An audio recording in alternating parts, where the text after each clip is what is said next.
শৰ্মা ছোৱালী আন এটা ব্লগলৈ আপোনালোক সকলোকে স্বাগতম জনাইছোঁ মোৰ চেনেলৰ প্ৰত্যেকজন ছাবস্ক্ৰাইবাৰলৈ ভোগালী বিহুৰ আন্তৰিক শুভেচ্ছা জ্ঞাপন কৰিলোঁ এয়া আমাৰ চহৰৰ মেজি জ্বলি আছে গোটেই দিনটো কি কৰিলোঁ অকণমান আপোনালোকক দেখুৱাবলৈ চেষ্টা কৰিম আহক তেন্তে চাই লওঁ কেইটামান কালি ৰাতিৰ ক্লিপ মানে উৰুকাৰ ইয়াতে আমি এতিয়া পৰিবলৈ লৈছোঁ চিকেন মই নাই দিয়া চিকেন আৰু ইয়াতে জালুক আৰু আদা নহৰু অকণ নেমু চেপি সানি লৈছোঁ এতিয়া এইকেইডালত দি পেলাই ইয়াতে পুৰিম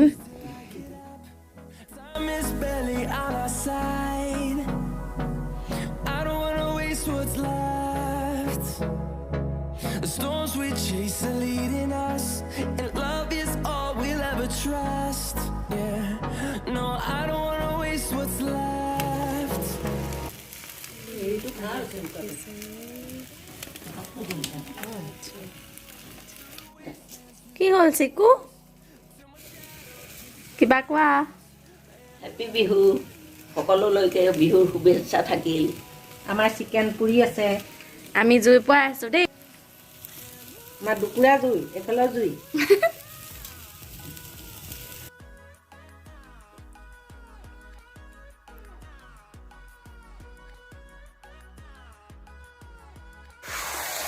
এয়া আমাৰ মাংস ৰেডি পুৰা মাংস ৰেডি হৈ গ'ল এইফালে মায়ে পুৰা ছাগলী বহাই দিছে দেই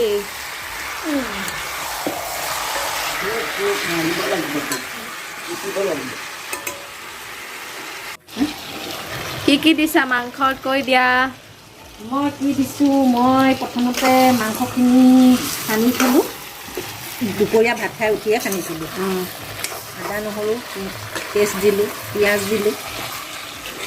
মিট মছলা অকণমান দিলোঁ আৰু একো নাই দিয়া বিশেষ মছলা আমাৰ মানুহবিলাকে খাব নোৱাৰে মছলা সেইটো কাৰণে সৌফালে দেখিছে নাই এজন ৰখি আছে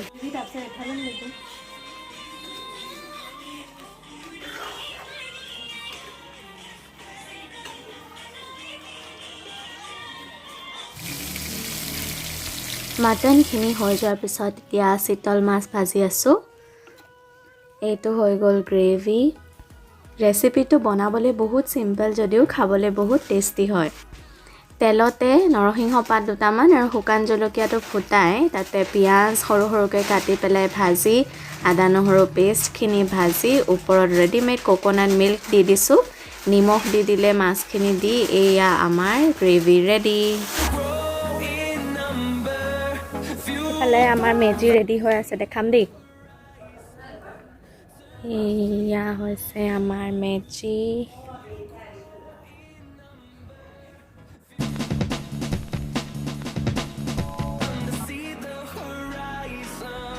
এয়া বিহুৰ দিনা ৰাতিপুৱাই আমাৰ মেজি জ্বলিলে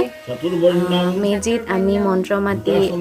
যিখিনি বস্তু উৎসৰ্গা কৰিব থাকে পাণ তামোল বা পিঠা এনেকুৱা ধৰণৰ বস্তুবোৰ আমি জুইত দি দিওঁ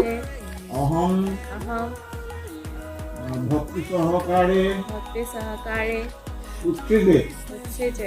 এতিয়া দিব পাৰা চব দি দিওঁ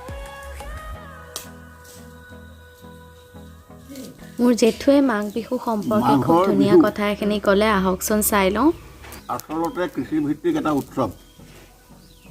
বিহু আটাইখিনিয়েই তিনিওটা বিহুৱে কৃষিভিত্তিক কিন্তু মাঘ আৰু বহাগৰ বিহু দুয়োটা কৃষিৰ লগত বেছি প্ৰত্যক্ষভাৱে জড়িত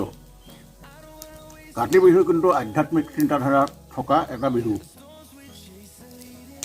এতিয়া আৰ্যসকলে যেতিয়া গৰম কাপোৰৰ কথা নাছিল গৰম কাপোৰ ঠাণ্ডাত শীতৰ পৰা শীত নিবাৰণৰ কাৰণে গৰম কাপোৰ যেতিয়া আৱিষ্কৃত হোৱা নাছিল তেতিয়া সেই মানুহবিলাকে খেতিৰ ধানৰ নৰা চৰাবোৰ গোটাই পেলাই জুই একুৰা ধৰিয়ে শীত নিবাৰণ কৰিছিল আৰু তেতিয়াই তপসিদ্ধ আৰ্য ঋষিমুনিসকলে আৰাধনা কৰি বুজি পালে যে অগ্নিয়ে হ'ল এক শক্তি আৰু এই অগ্নিয়ে হ'ল সৃষ্টি শক্তি সেইকাৰণে অগ্নিক তেওঁলোকে পূজা কৰিবলৈ এটা পৰম্পৰা সৃষ্টি কৰিলে সেইকাৰণেই মকৰ সংক্ৰান্তিৰ দিনা প্ৰথম 2 দণ্ডৰ ভিতৰত প্ৰাতঃ স্নান কৰি ঋষিমুনিসকলে অগ্নি প্ৰজ্বলিতং বন্দে চতুৰ্বৰ্ণং হুতাসনং সুবৰ্ণম অমলবৰ্ণং জ্যোতিৰূপা তে নমো নমঃ এই মন্ত্ৰেৰে অগ্নিদেৱতাক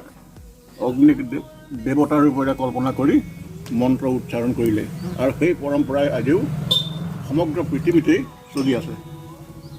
আমি এতিয়া কি আনিছোঁ? মিঠা আলু পুৰি খাম। মায়ে কি আনিছা? মই আৰু কাঠ আলু আৰু মাহ গোট কৰা এইটো বস্তু নাখালে গাহৰি হয় বুলি কয়। অহা জনমত কাইলৈ তালৈ যাবি? অঁ কাইলৈ যাম।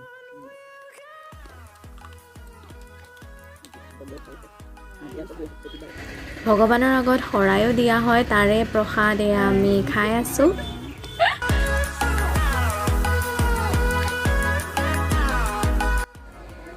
যিমানেই হওক গাঁৱৰ নিচিনা পৰিৱেশ নাপাওঁ। আমাৰ এয়া আমি এনেকৈ যোগাৰ কৰোঁ আৰু যিমানখিনি পাৰোঁ নিয়ম নীতিবোৰ পালন কৰোঁ।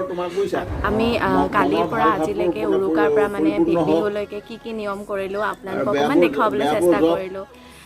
যদি ভিডিঅ'টো ভাল লাগিলে তেন্তে প্লিজ লাইক এটা কৰি দিব আৰু যদি চেনেলটো নতুনকৈ চাইছে তেন্তে ছাবস্ক্ৰাইব কৰি দিব।